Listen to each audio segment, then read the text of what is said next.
You know, it's always a pleasure to see these two great gentlemen that you work with. I've known them for a number of years. I don't like them, but I enjoy their music. Tell us how you really feel. Get in line. Just be honest.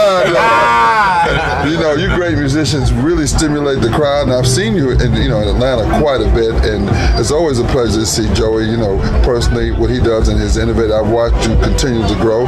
Michael, I didn't know you personally, but I've watched your music, and Eric, I've watched since your first release. I still got it, all scratched up, but I got it. No, seriously though, but you guys are changing the way music is heard, especially coming out of the South. What innovates y'all the most? Anybody? Well, I think, we came together organically. We were already doing our individual things, and we happened to do something together in 2009, back when I was hosting Sambuca. And it just worked, and it was just compatible, and then we came up with the name and, ran with it. And I'm just happy to be, we have a ball playing together. I mean, we actually get like a lot of bands. We actually get along. We get along. Yeah. So actually, we can call y'all the Get Down Club. Get Down. Southern Gentlemen Get Down. Southern Gentlemen Get Down Club, though. Yeah. You always have the audience, and you stimulate. I like what you did on stage, man. You did something I had never seen before. So I'm gonna give you some real kudos on this. You did the blues. You think I picked up on it? You did your version of the blues. Well, you can't lose with the blues. I came up under a gentleman named Big Joe Burrell, and he was a blues singer. He was a tenor sax man and blues singer, and he taught me 95% of what I know about how to play in front of people and how to be a musician, but also how to be a musician on stage and off stage, and how to conduct yourself, how you come into the club, what you put on. He told me a long time ago, he said, hey man, when you walk in the club, they supposed to know you in the band. I was like, when you walk in the club, they supposed to know you in the band. That's why I got these red shoes on, so they know I'm in the band. And just like one other thing he told me was like, if you're having a problem, leave that at the door, because these people didn't come to hear about your problems. They come for you to get you to take you away from their problems. So whatever's bothering you, check that at the door and come and give them, passion and a show and a party. And it's like the same philosophy. That's why we work so well together, because these guys get it, man. If it's like we just tap out. I ain't got to worry. But if I go sit down, they got it. We just pass the mic, rock them. It's fun. It's fun. This is like taking candy from a baby. We can do this all day, man. All of y'all got this type of synergy. How did you work on the synergy to work so well and connect? I don't think we worked. I mean, that's the thing. We didn't have to work on it. We didn't have to work on it. It just came together like that. And over the years, it's even grown even deeper and more passionate.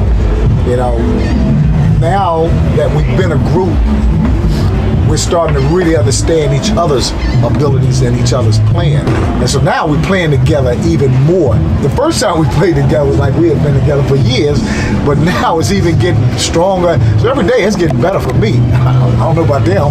I'm having a good time. So in other words, you're keeping them young and fresh. I'm the youngster of this group. Believe it or not, he is the youngest. I was only kidding. I'm the youngest one in the group.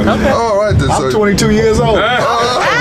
He took it somewhere. I just took it somewhere. And how long have you? Brainchild of putting the Southern Gentlemen together.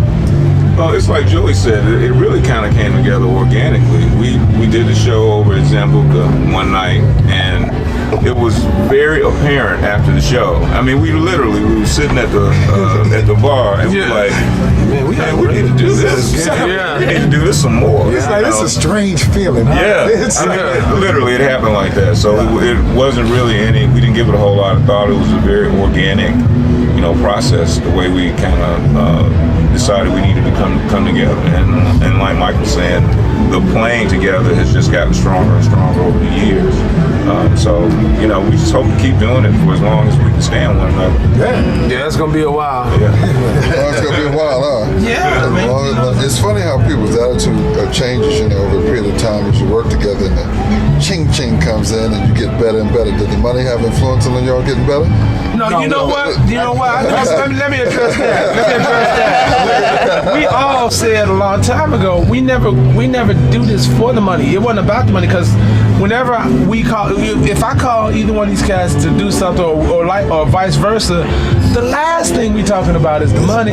We don't do this for the money. Good. I want to get paid, and thank you so much for the money. Appreciate you, but none of us are in the game for the money. No. And I got a cosign on that too, because these are two guys that are leaders of bands. Probably been doing it, for as long as I've been doing it, not longer. And he's not lying. We never talk about money. In fact, it's crazy. We don't even like to talk about money. That's the last conversation. That's the last thing on the list. Let's talk about when we got another gig coming up. Yeah. And when we'll have an opportunity to play together. But we have never discussed money, ever. So that's not even a factor in what we do. We just do this for the love, and because we love one another, we love playing together. So, it's a very rare situation. Very. One of the projects that I've noticed is that I've watched you evolve from Sambuca, because I was there that night and Sambuca Club. I remember, and it really kind of surprised me. I've watched your first release and how everybody has evolved. In fact, you just performed last week at the acoustic, I believe, right? With Claudia Hayden. With Claudia, and I've watched this constant emergence in your flavor. So you have your own signature sound. When's your next release as a group? We have been talking about that. We talked about that before this season, and we came to the conclusion that we all grown, man, and didn't want to slap something together to say, oh, we got a Southern Gentleman record, here it is.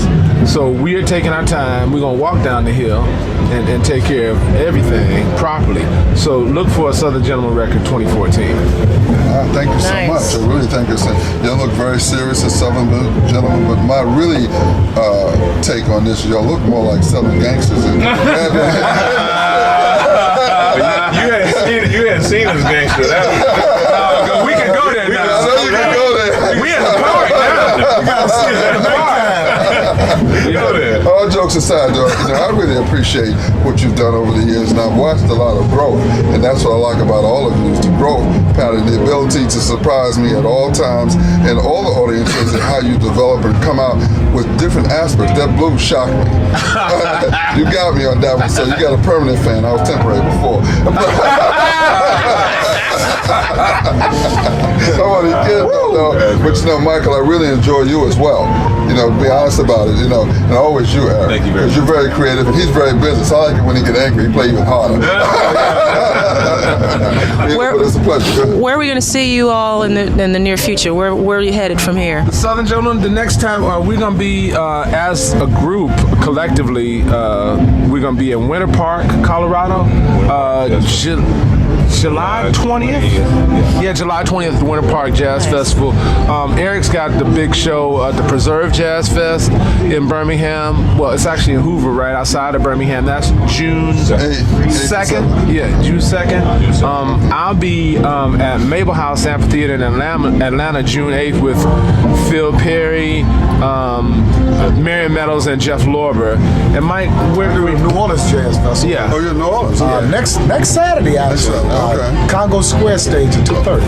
Okay. This is my 28th year at the New Orleans Jazz and Heritage Festival.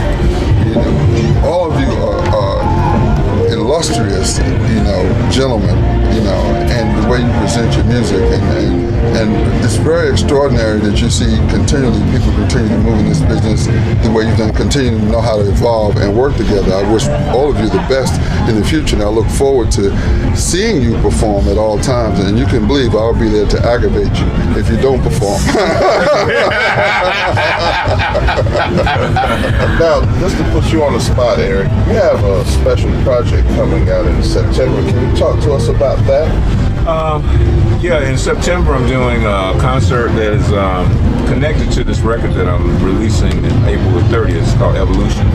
And that's the same week 50 years ago that the 4 girls were killed in the 16th Street church bombing, which was actually on September the 15th, 1963. So that whole week is a commemorative week at the Alice Stevens Center, where I work, and I'm the artist coordinator, and I've been blessed. They've given me an opportunity to do a big concert and kind of express my whole commentary on the events from 50 years past and how we're going to move from 50 years into the future, as it relates to social change and that kind of stuff. So, it's the first time I've ever used the music as a platform for, any kind of social issues or anything like that. I've always kind of steered away from that, but I mean, it's just a thing that, I can't ignore at this point. So that's what that concert is about. That's what the album is about. That's what the music is about. Speaking of which, out of the Southern Gentlemen, you've got your scholar cap on as well. Oh, yeah. I just took a position as a faculty member at the University of Alabama, Birmingham. Congrats. And hopefully that'll open some other doors, even for the Southern Gentlemen. I'm trying to get these cats in the Al Stevens Center next year, so hopefully we'll get to do a show together there at that venue. I think it's like one of the premier venues in the Southeast. So. One thing I've noticed that whether, you want to believe it or not, all of you are instruments of social change when you come through your music, especially when you're singing the blues or any type of compositions, because I believe that it's built in your blood because of the struggles that we've all had within America. So you express that through your music by making people happy and uplifting them, and so they can overcome a lot of the obstacles in their lives. And I really appreciate you at all times. Some of you I know better than others, but I've always followed you in music, and I really appreciate the things that you're doing and the example that you're setting for young people. Thank you. Thank you all. You are excellent. Really enjoyed the show, and I know they did too. They really did. It's a pleasure, as always. We want to come back. We hope they were moved enough to have us back next year. I'm sure. I'm sure they will. And we thank you for your support. Thank you. And thanks for your time today. Thank you. Thank you. All right. You're listening to JS108-Atlanta.com, where music is played in the key of jazz.